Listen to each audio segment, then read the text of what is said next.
नमस्कार। मुद्दा तो है मैं आपका स्वागत है। मैं हूं आपके साथ ब्रजेश चौक से। आज मुद्दा है आतंकवादी पर are par.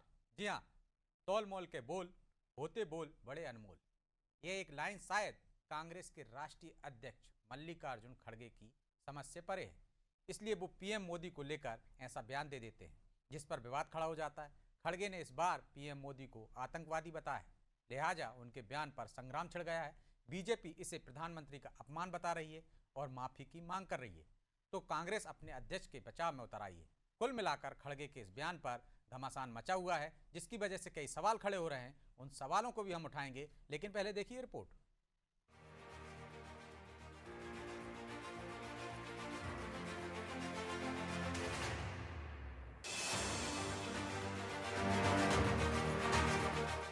Modi, who is a terrorist and he won't believe in equality. एक बार फिर कांग्रेस के राष्ट्रीय अध्यक्ष मल्लिकार्जुन खड़गे ने पीएम मोदी को लेकर विवादित बयान दिया है। अब उनका ये बयान कांग्रेस की मुश्किलें बढ़ा सकता है। दरअसल तमिलनाडु चुनाव प्रचार में खड़गे ने पीएम मोदी को आतंकवादी कह दिया। हालांकि जैसे ही उनका बयान सामने आया, उनसे सवाल हुए तो इस पर उन्होंने सफाई भी दी और पलट गए। खड़गे ने कहा कि उन्होंने पीएम के खिलाफ कुछ नहीं बोला। वे लोगों और राजनीतिक पार्टियों को डरा धमका रहे हैं। वे अपनी शक्ति और सरकारी मशीनरी का गलत इस्तेमाल कर रहे हैं। ये देखो, ये झूठ है। मैं पीएम के खिलाफ नहीं बोला। पीएम जो टेरराइज कर रहे हैं पॉलिटिशियंस के ऊपर, कैंडिडेट के ऊपर, उसके बारे में मैंने ये कहा, ये भाई टैक्स टेररिज्म हो रहा है। ईडी का छापे बढ़ रहे हैं और अपने सीवीसी का हो रहा है, इनकम टैक्स का हो रहा है, ये जो सीबीआई का हो रहा है। ये जो टेररिज्म है, ये टेररिज्म ये प्रधानमंत्री करवा रहे हैं।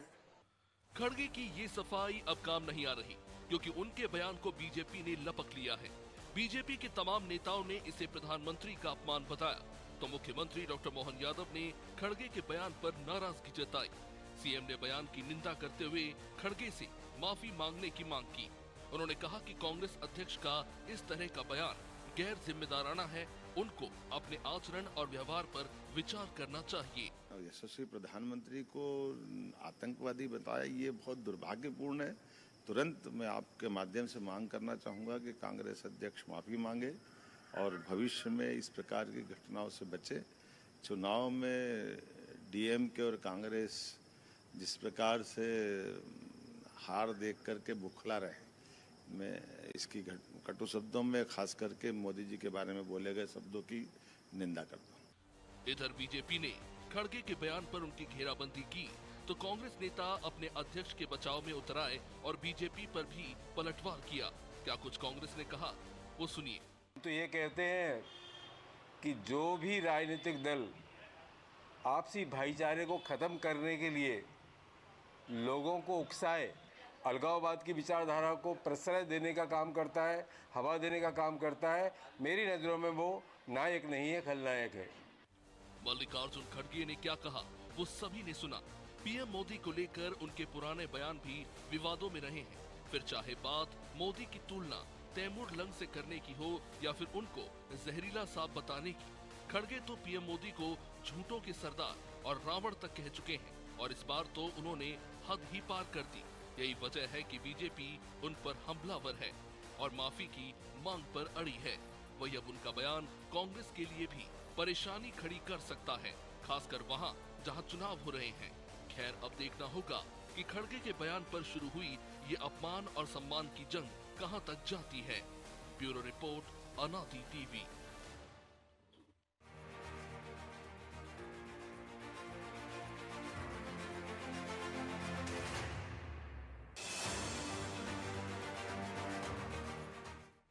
इस मुद्दे पर चर्चा शुरू करें उससे पहले वो सवाल जो जरूरी हैं।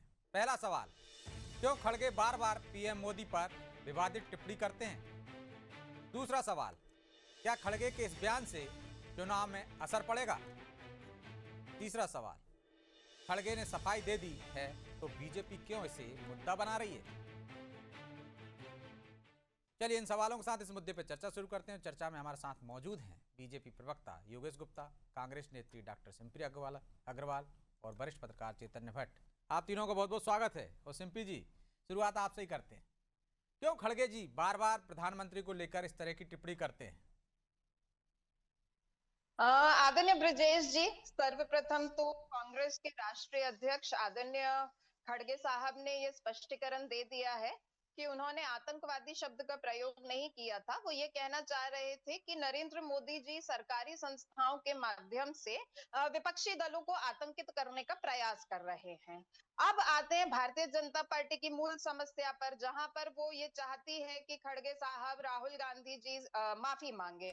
तो हम कुछ बयान आपके सामने रखना चाहते हैं और भारतीय जनता पार्टी को उम्मीद है कि ये इन लोगों से भी माफी मांगेंगे। मतलब आप मांग रही हैं कि गलत बोला है? माफी तो तब मांगी जाती है ना जब गलत। आप तो अभी कह रही हैं कि गलत ही नहीं बोला उन्होंने। ब्रजेश जी, हम आपसे कह रहे हैं भारतीय जनता पार्टी जो मांग कर रही है, हम उनकी मांग पर उनको उत्तर दे रहे हैं। ठीक है। ये 2019 हम इंडिया टुडे से कोट कर रहे हैं। अप्रैल में आंध्र प्रदेश के अंदर तत्कालीन मुख्यमंत्री थे एन चंद्रबाबू नायडू। मोदी जी चंद्रबाबू नायडू की तुलना करते हैं भल्लाल देव से, और इसके विरोध में एन चंद्रबाबू नायडू जो तेलुगु देशम पार्टी के प्रमुख हैं और वर्तमान एनडीए के गठबंधन में एक प्रमुख अलायंस पार्टी है, वो 3 अप्रैल 2019 को चित्तूर के मदन पल्ले से जो बयान देते हैं, वो एग्जैक्ट कोट कर रही हूं, कोट अनकोट, नरेंद्र मोदी एक कट्टर आतंकवादी है, वे अच्छे इंसान नहीं है। और वो अल्पसंख्यक भाइयों से ये निवेदन करते हैं कि अगर आपने मोदी को वोट दिया तो कई समस्याएं पैदा होंगी। मोदी ने ट्रिपल तलाक कानून लाया है जो आपको जेल भेजने की योजना है। तो हम उम्मीद करते हैं कि भारतीय जनता पार्टी तत्काल प्रभाव से टीडीपी के साथ जो एनडीए में है उनसे गठबंधन तोड़ देगी। दूसरा बयान आपको सुनाती हूं। ये बीजेपी एमएलए पूर्व विधायक हैं तरविंदर सिंह दिल्ली से, ये उनका वीडियो हमारे पास मौजूद है। वो कह रहे हैं कि राहुल गांधी बाज आजा, नहीं तो तेरा हाल भी वही होगा जो तेरी दादी का हुआ था। उसके बाद संजय गायकवाड़ जो महाराष्ट्र से विधायक हैं, बहुत लंबी फहरिस्त हो जाएगी। नहीं ब्रिजेश दोनों जी, तरफ से बहुत लंबी हो जाएगी। रखना पड़ेगा। अपन टॉप पोस्ट पर रहेंगे तो ज्यादा अच्छा रहेगा। 2 मिनट में ब्रिजेश जी, 2 मिनट में बहुत लंबा होगा, 1 मिनट में करिए। एकदम 30 से 1 मिनट में खत्म कर दूंगी। वो कहते हैं कि राहुल गांधी के जुबान काटने वाले को 11 लाख रुपए इनाम देंगे। और तीसरा, बीजेपी के केरला से प्रवक्ता पिंटू महादेवन जो राहुल गांधी को गोली से भून देने की बात करते हैं। तो भारतीय जनता पार्टी को पहले अपनी गिरेबान में झांक कर देखना चाहिए। लेकिन मेरा एक छोटा सा सवाल है, मैं कर सकता हूँ? जी जी आप इन तमाम विधायकों की तुलना अपने राष्ट्रीय अध्यक्ष से कर रहे हैं, समकक्ष मानती है उनको, या हम बड़े नेताओं की बात कर लें? ब्रिजेश जी, ऐसे बहुत सारे नेता हैं, मैं दर्जनों दोनों तरफ गिना दूं, मैं किसी एक तरफ की नहीं कह रहा हूं। सिंपली जी, भोपाल में, मध्य प्रदेश में राजा पटेरिया से लेकर तमाम लोगों के, पीतम लोधी के, बहुत सारी लंबी फहरिस्त हो जाएगी। मैं तो टॉप लिस्ट की बात कर रहा हूं। ब्रिजेश जी, राजा पटेरिया की तो गिरफ्तारी हुई थी, उनके ऊपर कार्रवाई हुई थी, क्या क्या हुआ वो पूरे मध्य प्रदेश ने देखा। हम आपसे कह रहे हैं कि भारतीय जनता पार्टी ये मान रही है ना कि जो आंध्र प्रदेश के मुख्यमंत्री एन चंद्रबाबू नायडू ने कहा, ठीक है, मैं उनका जवाब ले लूंगा, लेकिन मेरा कहने का मतलब सीधा है, तोड़ देगी। सिंपी जी, क्या आप अपने नेता को इनके समकक्ष मानती है? क्या खड़गे जी राष्ट्रीय स्तर के नेता, 83 साल के खड़गे राष्ट्रीय अध्यक्ष बोले और एक विधायक की तुलना कर सकती हैं? ब्रिजेश जी, बात समकालीन या समकक्ष मानने की नहीं है। बात यह है कि राजनीति में भाषा की मर्यादा होनी चाहिए, शुचिता होनी चाहिए। भारतीय जनता पार्टी ने राजनीति में भाषा की मर्यादा गिराई है, उन्होंने गिरा दी, उनसे जवाब ले लूंगा, लेकिन आपने गिराई है, आप माफी मांगेंगे क्या? नहीं, हमारे नेता ने इसके ऊपर स्पष्टीकरण दे दिया, सीधा कहा है आतंकवादी। आप कहो तो वीडियो दोबारा दिखा दूं कि नरेंद्र मोदी जी सरकारी मशीनरी के माध्यम से उसको, अरे तो हमने स्पष्टीकरण दे दिया, भाजपा की तरफ से कितना स्पष्टीकरण, तो माफी मांग लेना चाहिए ना कि हाँ गलत बोल गए थे, हमारा मतलब ये था। मोदी जी माफी मांगेंगे जब वैराग्य झेल रही सोनिया गांधी को कांग्रेस की विधवा कहते हैं, वो माफी मांगेंगे। जब 50 करोड़ की गर्लफ्रेंड की बात करी थी, वो माफी मांगेंगे। जब इनके नेता जर्सी गाय की बात करते हैं, मंगलसूत्र पर पहुंच जाते हैं, जब मास रेपिस्ट प्रज्वल रवन्ना के साथ मंच शेयर करते हैं और कहते हैं उसको दिया गया वोट जो है वो बीजेपी को जाएगा, ये माफी मांगेंगे। जब पुलवामा के शहीदों और सर्जिकल स्ट्राइक पर देश से वोट मांगते हैं? भाजपा किस किस के लिए माफी मांगेगी ये तब भी आप बता माफी दें। मांग लेंगे जब वो मांगेंगे तो ठीक है। योगेश जी अरे वो तो कह रहे हैं वो आप माफी पहले मांगिए से पहले। स्पष्टीकरण देख चुके हैं, अच्छा, वो आप पहले से स्पष्टीकरण दें, वो देख माफी चुके हैं। मांगे, ठीक है। नहीं योगेश तो जी उन्होंने जवाब हमसे दीजिए। माफी की बात करी, अब बीजेपी अपना स्टैंड क्लियर हो करे। गई आपकी बात, आ गई आपकी बात आ गई। देखिए ब्रजेश जी, इस देश का विपक्ष के रूप में कांग्रेस के जो वक्तव्यों की एक लंबी फेहरिस्त है, मैं उसको गिनाऊंगा नहीं क्योंकि समय की पाबंदी है, लेकिन निश्चित रूप से बेहद शर्मनाक और बेहद निंदनीय इसलिए है कि जिस प्रधानमंत्री ने हमारे देश को गौरवान्वित किया, जिस प्रधानमंत्री का पूरे विश्व में 35 से ज्यादा विदेशों में उनको विदेशी अलंकरणों से उनका सम्मान किया गया, उस प्रधानमंत्री की गरिमा के साथ खेलने का कांग्रेस पार्टी ने अपना शगल बना लिया है। कांग्रेस के युवराज हो, राष्ट्रीय अध्यक्ष हो या प्रवक्ता हो, गाहे बगाए माननीय मोदी जी के बारे में, उनकी स्वर्गवासी माँ के बारे में किस प्रकार की अमर्यादित भाषा का प्रयोग करते हैं और उसके बाद उन बयानों को ये दूसरे बयानों से जस्टिफाइड करते हैं। ये और भी शर्मनाक बात, और भी शर्मनाक कृत्य है ये कांग्रेस पार्टी का। जैसा कि मैंने अभी पूर्व में बाइट आपकी स्वदेश शर्मा की दिखाई थी आपने, उन्होंने भी खलनायक बोल दिया इनडायरेक्टली। तो ये लोग जो देश में लोकतंत्र खत्म होने की बात करते हैं, क्या ये लोग लोकतांत्रिक लेकिन वो तो कह व्यवहार रहे हैं कि कर आपकी रहे तरह से भी इस हैं तरह, आपकी तरफ से भी इस तरह की भाषा का इस्तेमाल होता है, इस तरह के शब्दों का इस्तेमाल होता है। अभी दोहराया सिम्पी जी ने, जर्सी गाय, अगर इस कांग्रेस की देखिए विधवा। अगर ब्रजेश जी इस प्रकार की भाषा का प्रयोग हुआ है तो उसका खंडन भी हुआ है, उसकी भर्त्सना भी की गई है। और भाषा शैली हमेशा राजनीति में सुचिता से परिपूर्ण होना चाहिए ताकि देश में एक तो आप मान रहे हैं ना कि संदेश आपकी तरफ जो से भी गलत राजनेता हुआ, पर इस तरह जाता की है। भाषा का इस्तेमाल हुआ तो? देखिए, एक गलती को दूसरी गलती से आप जस्टिफाइड नहीं कर सकते हैं। दूसरी हम्म। तरफ प्रधानमंत्री मोदी का 35 से ज्यादा राष्ट्र अध्यक्षों ने जो सम्मान किया है, उसके बारे में कभी कांग्रेस अध्यक्ष या उनके युवराज ने कभी कहा? वो तो उस पर भी खिल्ली उड़ाते हैं। तो इस प्रकार का जो कार्टूनिस्ट का गेम कांग्रेस खेल रही है, इनके प्रवक्ता खेल रहे हैं। हाल ही में आसाम के मुख्यमंत्री के बारे में जो गलत भ्रामक जानकारी फैलाने की कोशिश में पवन खेड़ा किस तरह से अंडरग्राउंड हुए, कल 3 यूथ कांग्रेस के लोगों को राजस्थान की पुलिस पकड़ के ले गई। तो अभी ये हम इनका टॉप मोस्ट आचरण पर ही देश रहे, और प्रदेश की जनता टॉप देख पर ही रही है। रहते हैं, बड़े नेताओं पर ही रहे जी छोटे नेताओं में तो जी। बहुत सारी आ जाएगी। जी सिम्पी जी। देखिए, अभी भारतीय जनता पार्टी के प्रवक्ता इस देश के सम्मानित नेता प्रतिपक्ष को 2 बार युवराज बोल चुके हैं और ये युवराज कह गाली रहे हो गई हैं क्या? भर्त्सना होती है। नहीं नहीं, आप नेता प्रतिपक्ष बोलिए ना। और फिर आप जो है ऐसा वो कोई हेमंत बिस्वा असम की बात कर रहे थे, उन्होंने मल्लिकार्जुन खड़गे जी को अभी कुछ दिनों पहले पागल बुड्ढा कहा। कहाँ आया इसका खंडन? माननीय मोदी जी बिहार इलेक्शन के बाद बीजेपी के राष्ट्रीय कार्यालय से इस देश के सबसे बड़े विपक्षी दल को कहते हैं माओवादी मुस्लिम लीगी कांग्रेस। कहाँ आया इसका खंडन? कहाँ आया इसका स्पष्टीकरण? और आप जो कह रहे हैं कि हम इसका निम्न स्तरीय सिम्पी जी, प्रयोग कर रहे हैं मर्यादा सिम्पी का, जी। तो मर्यादा को खंडित बीजेपी ने किया है, कांग्रेस ने नहीं किया है। ठीक है सिम्पी जी, कभी मैं आ रहा हूँ। भारतीय योगेश जी आ जनता रहा हूँ, पार्टी योगेश ने जी आ रहा कभी भी हूँ। भारतीय मैं नीचे जनता तक नहीं जा रहा हूँ कि दीजिए। किस नेता ने क्या कहा, मैं तो मुझसे- टॉप हाँ, मोस्ट पे हूँ। मैं ऊपर की बात कर रहा हूँ। जी कभी भी भारतीय जनता पार्टी के किसी नेता प्रवक्ता ने देश के संवैधानिक पद पर बैठे हुए व्यक्ति के खिलाफ अमर्यादित भाषा का प्रयोग कभी नहीं किया।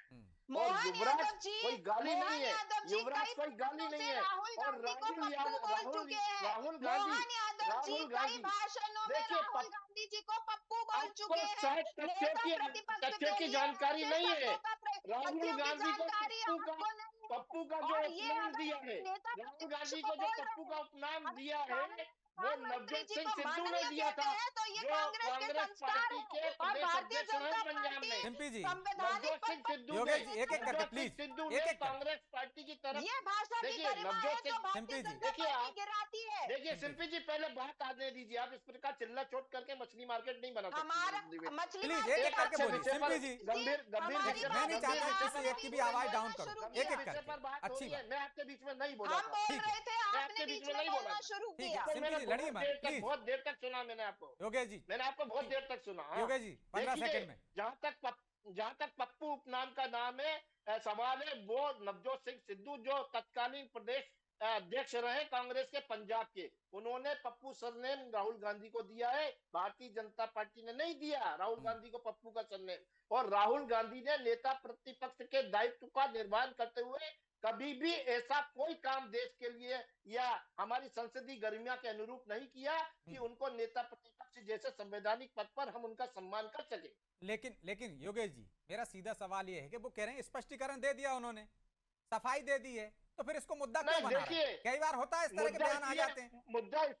मुद्दा इसलिए बनाया जा रहा है ब्रजेश जी कि देश के संवैधानिक पद पर बैठे हुए व्यक्ति को आप आतंकवादी कह रहे हो, उस व्यक्ति को जिसका विश्व में 35 से ज्यादा राष्ट्राध्यक्ष सम्मान कर रहे हैं, ऐसे व्यक्ति को जिसने भारत को गौरवान्वित किया, ऐसे व्यक्ति को जिसने सबका साथ सबका विश्वास सबका विकास के नाम पर न केवल नारा दिया बल्कि उसको यथार्थ में जिया, ऐसे व्यक्ति के लिए आप कहते हो कि मोदी एकता नहीं चाहता है, यूनिटी नहीं चाहते, ये गरिमापूर्ण भाषा नहीं है। डायरेक्टली आप उनको कह रहे हो। ठीक है, मैं आप दोनों के पास लौटूंगा। ठीक है, आ गई आपकी बात योगेश जी, आ गई। चेतन जी, क्या इस तरह के बयान से चुनाव में कोई फर्क पड़ता है क्या, या रणनीति के तहत दिए जाते हैं?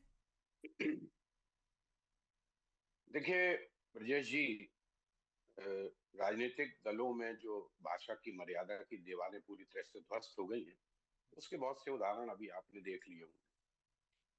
पहले के जमाने में मनभेद होता था, मतभेद भी होता, लेकिन आज की तारीख में जो भी पॉलिटिकल पार्टी एक दूसरे की विरोधी है, उनमें मनभेद और मतभेद नहीं है, उनमें घृणा का भाव है कि हम किसको किस तरह से नीचे गिराएं। और ये बहुत ही दुर्भाग्यपूर्ण है, इसमें कोई संदेह की बात नहीं है कि जनता पे इसका असर होता है। लेकिन चूंकि सारी पार्टियां इसी तरह का कर रही हैं, तो किसी एक को दोष देना मैं नहीं समझता कि उचित होगा। चाहे भारतीय जनता पार्टी जिस तरह के बयान उनके नेता देते हैं, अभी तो सबसे बड़ा बयान इन्हीं का चल रहा है, आपके प्रीतम लोधी का, कि तेरे बाप डैडी की दुकान है क्या। अच्छा हुआ उन्होंने बाप शब्द का प्रयोग नहीं किया, इतनी उन्होंने इज्जत रख ली डैडी और बाप शब्द की। तो इस तरह के जो बयान है और उसके बाद कोई कार्रवाई नहीं होती, ऊपर से इस तरह के बयानों की बौछार होगी तो नीचे पे क्या बात करें हम तो अभी ऊपर की बात कर रहे हैं। तो आप क्या आप ये मान रहे हैं कि घृणा है, इस वजह से खड़गे जी ने ये बयान दिया है? बिल्कुल बिल्कुल बिल्कुल, मैं तो बता रहा हूँ कि अब मनभेद मतभेद की स्थिति है ही नहीं, अब तो घृणा का भाव है। भारतीय जनता पार्टी का कांग्रेस के प्रति घृणा का भाव है, कांग्रेस का भारतीय जनता पार्टी के प्रति घृणा का भाव है। ऊपर के नेता जब इस तरह के बयान देते हैं, तो नीचे के नेता जो दूसरी पंक्ति के या तीसरी पंक्ति के हैं, उनको लगता है कि अपनी आपकी संख्या बढ़ाने के लिए, अपना पावर बढ़ाने के लिए इस तरह के बयान दो जिससे हाईकमान खुश हो। तो ये एक बहुत ही खराब स्थिति बन रही है देश में राजनीति की।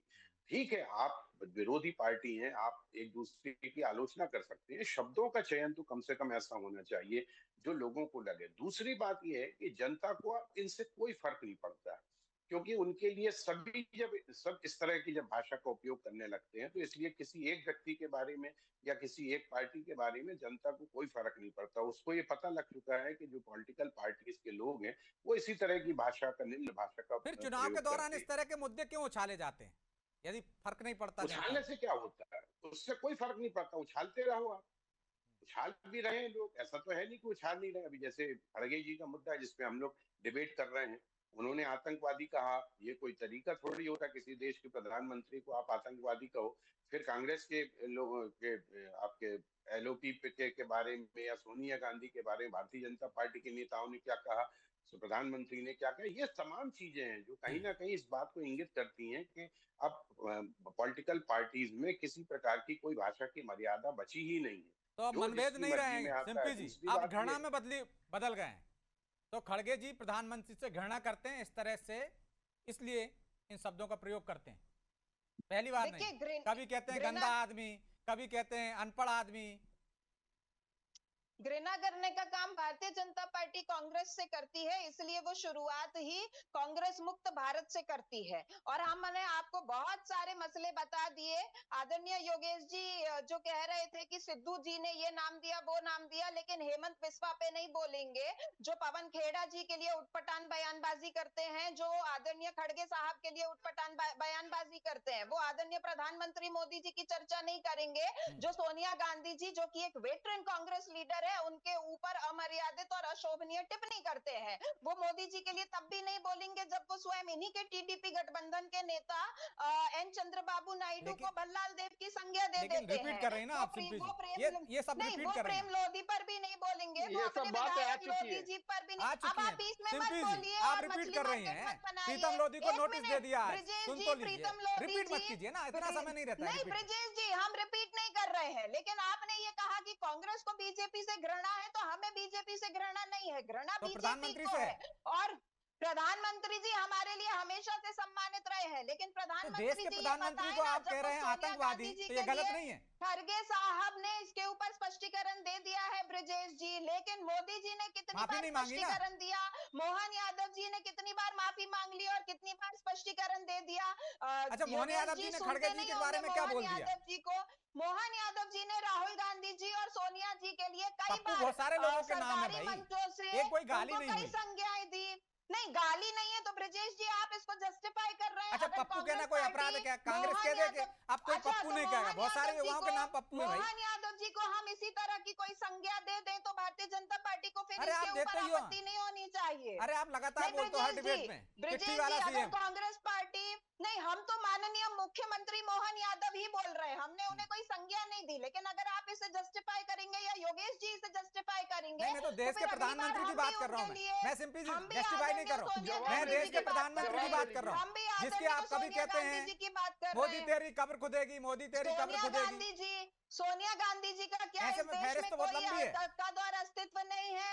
प्रधानमंत्री जी अगर प्रधानमंत्री के पद पे बैठे तो उनको ये छूट मिल जाती है कि वो कांग्रेस के वरिष्ठ नेताओं पे कोई भी टिप्पणी कर सकते हैं, वो कांग्रेस को कुछ भी बोल सकते हैं अपने राष्ट्रीय कार्यालय से, उनकी कोई मर्यादा और सीमा नहीं है। वो 5 राज्यों में चुनाव काफी चल टाइम रहा दे है, दिया आचार आपने। ठीक है, संहिता का मतलब उल्लंघन इसलिए आप करते मर्यादा हैं तोड़ रहे हैं और कि उधर से इस तरह के सरकारी बाहर हो रहे हैं, तंत्रों उसका पलटवार कर हमने रहे हैं। मर्यादा नहीं ठीक है। तोड़ी है ब्रिजेश जी, हमने उस पर स्पष्टीकरण दे मैंने दिया बता, है। चलिए एक में स्पष्टीकरण दे दिया आपने। अभी कुछ दिन पहले ही कहा था सांप दिखेगा या मोदी दिखेगा तो किसको मारोगे आप नमाज पढ़ते समय? हेमंत आपने बिस्वा ने आपने- हेमंत बिस्वा की बयानों को ये रिपीट तो मैं करूंगी खड़गे तो जी आप का बोल रहा बोलेंगे हूँ, चिंपी जी अनपढ़ repeat कर आदमी। रहे हैं। मैं तो ये खड़गे जी अरे का तो बोल रहा हूँ उन्होंने भाई। और आपके नेताओं की तो बोल ही नहीं रहा हूँ जो कह रहे हैं कि मोदी बिस्वा तेरी ने- कब्र खुदेगी, मोदी हेमंत तेरी कब्र बिस्वा ने खुदेगी। मल्लिकार्जुन खड़गे जी को पागल बुड्ढा कहा, वो माफी मांग ले, ठीक उसके है। ऊपर मांगेंगे वो माफी। ठीक है योगेश जी, आप माफी मांग लेंगे तो वो भी मांग लेंगे। नहीं, देखिए ब्रजेश जी, इससे इतर हटकर मैं बात करूंगा, क्योंकि कांग्रेस थोड़ी सी मोटी चमड़ी की पार्टी है, ये लोग अपनी गलती कभी स्वीकार नहीं करेंगे। एक बात, जिस जगह पर खड़गे जी का ये बयान आया तमिलनाडु में, बात जिसके साथ इनका अलायंस है, उस पार्टी के लोगों की मिली भगत के माध्यम से हमने अपने देश के एक पूर्व प्रधानमंत्री को खोया। तो आतंकवादी पार्टी कौन सी है? आतंकवादियों के साथ तो गठबंधन कांग्रेस का है। नहीं, कोई पार्टी के और साथ आप आतंकवादी हो हमारे जाएगी PM भाई, को लोकतंत्र में आतंकवादी चुनाव कहते लड़ रही हो। है। आप हमारी पार्टी, हमारे प्रधानमंत्री को आतंकवादी की संज्ञा दे रहे हो, जबकि आप आतंकवादियों के साथ गठन कर चुनाव में हो। अरे कौन आतंकवादी? वो गलत आतंकवादी गलत पार्टी शब्दों का प्रयोग कर रहे हैं के क्या? सहयोग से- आतंकवादी संगठन कोई पार्टी नहीं हो सकता है योगेश जी, मैं ऐसे सहमत नहीं हूँ। आप सुधार नहीं, सकते हैं मतलब अपने शब्दों को। आतंकवादियों से उनकी मिली भगत सामने आई थी बाकायदा। हमने अपना पूर्व प्रधानमंत्री खोया है वहीं तमिलनाडु में। नहीं, उस जगह पे आपने खो दिया, उसी वो पार्टी बात के- अलग है। उसी पार्टी के साथ इनका गठबंधन है, तो वहां उसको नहीं देख रहे उस नजर से, और हमारे सम्मानित प्रधानमंत्री के बारे में इस प्रकार की अनर्गल टिप्पणी कर रहे हो, तो बेहद शर्मनाक बयान है। इसकी जितनी कड़ी निंदा की जाए वो करनी 30 चाहिए। सेकंड में जवाब वो- दीजिए सिंपी जी, देश और वो प्रदेश गठबंधन की पे जो जब सवाल उठा रहे हैं ब्रिजेश उसी का, सिर्फ उसी पे ब्रिजेश जो जी, सवाल आप उठाया। देख लीजिए ना, आप देख लीजिए, भाजपा प्रवक्ता के बयान और उनका आचरण स्पष्ट कर रहा है, कांग्रेस को कुछ कहने की आवश्यकता नहीं है। ये इस देश की उस पार्टी को आतंकवादियों से मिली भगत की बात करते हैं जिन्होंने स्वतंत्रता के जिसने आंदोलन हमारे में प्रधानमंत्री को प्रमुख। मारा, अब आप जिसने बीच में हमारे बोल के मछली प्रधानमंत्री को मार्केट मत मारा, बनाइए, जिसने हमारे बीच में पूर्व बोल के मछली प्रधानमंत्री को मार्केट मारा, मत बनाइए। आप जिसके लोग जो है सहयोग ना, से सिर्फ कांग्रेस आतंकवादियों के ने ऊपर तमिलनाडु में अनर्गल शरण आरोप ली, लगाते हैं। जिसके कांग्रेस सहयोग से के मुख्य तमिलनाडु में कांग्रेस के आतंकवादियों दो ने शरण ली। प्रधानमंत्रियों ने इस तमिल देश के लिए शहादत दी है। लिट्टे भारतीय के साथ जनता पार्टी का गठबंधन कोई था योगदान नहीं डीएमके है का। स्वतंत्रता के लिट्टे को आंदोलनों में। सहयोग करने भारतीय वाली एक जनता ही पार्टी है खुद को डीएमके, देखे, और योगेश लिट्टे जी, ने जिनका हमारे खुद पूर्व का प्रधानमंत्री को मारा। इतिहास नहीं होता है ठीक ना, है, वो ठीक है दूसरों योगेश का जी, इतिहास सिंपी जी, बनाते ठीक हैं। है, और राजीव ठीक है। गांधी जी को दोनों की बात हमने आ गई, ठीक खोया, है। उन्होंने देश देश के लिए शहादत दी है। ठीक है भट्ट पहले आप साहब, चैन लेकिन रखिए। इस तरह के बयानबाजी पर कैसे रोक लगेगी? छोटा सा कमेंट, आचरण कहीं तो पहल निंदनीय करना है। पड़ेगी। चेतन जी, नहीं देखिए, इस पे तो आपको पहल करनी होगी आपके वरिष्ठ नेताओं को। जब वरिष्ठ नेता इस तरह के भाषणों को, इस तरह के बयानों पे वो लगाएंगे, रोक लगाएंगे, और सबसे पहले तो उनको अपनी अंतरात्मा पे को देखना होगा कि हम किस तरह के बयान देते हैं। अगर हम अच्छी तरह के बयान देंगे, हम अच्छी भाषा का उपयोग करेंगे, भाषा की मर्यादा रखेंगे और उस पर कार्रवाई होगी। अगर निचले स्तर के नेता कोई कार्य इस तरह के बयान देते तो उस पर कड़ी कार्रवाई होना चाहिए, तब जाके इस तरह से जो भाषा की मर्यादा है वो बनी रहे। लेकिन जब अन्यथा इस कार्रवाई तरह की- करने वाले ही इस तरह के बयान देंगे तो वो कैसे कार्रवाई कर पाएंगे? ये सबसे बड़ा सवाल है। बहरहाल मुद्दा तो है इतना ही। मुझे दीजिए इजाजत और आप देखते रहिए अनादि टीवी। नमस्कार।